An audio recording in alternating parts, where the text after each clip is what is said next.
Tuesday,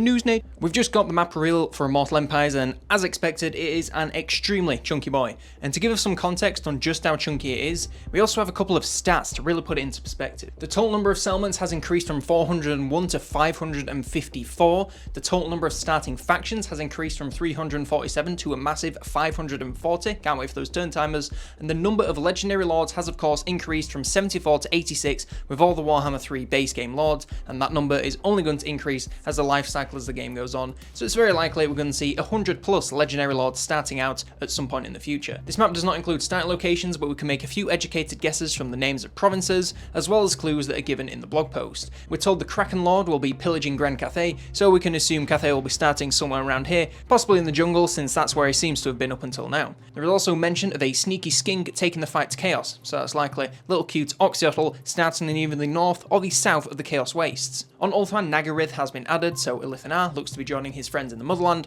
Well, not the Motherland, but, you know, his Motherland. There's also multiple mentions of Araby, so it's getting more and more likely that we'll see them at some point very, very soon. I know they keep denying it, but if there's two mentions of it, it's looking pretty sus. Zorn Uzkul is also the major homelands of the Chaos Dwarf, so I definitely wouldn't be surprised to see them later on. I think that's pretty much confirmed at this point. And we also have all this empty space for Ind and Koresh, as well as all this land in the north, east, beyond the Chaos Wastes. If you spot any more likely starting locations or any random empty spaces that you think could be home to some future factions, then let me know in the comments below. But if not, we won't have to wait too long since we're said to be getting starting positions in the next block, so don't have long to wait before we get confirmation. Speaking of which, subscribe if you want to see a breakdown of that when it comes out.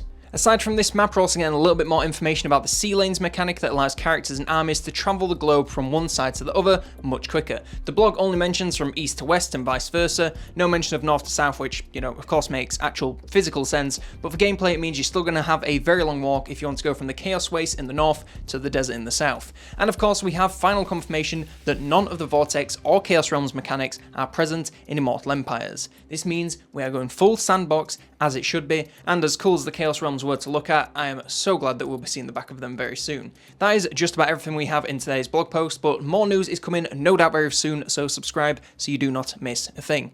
If you enjoy the content on this channel and want to support it even further, then consider becoming a member on YouTube or a Patreon on Patreon. If you do so, you get all sorts of bonuses like behind the scenes on upcoming videos, exclusive voting power, discounts on merch and more, so definitely consider doing that if you want to support the channel at all.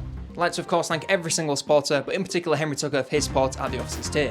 One more thank you to every single one of you for watching, and for now, I've been COLONELDAMNEDERS, and I will see you next turn.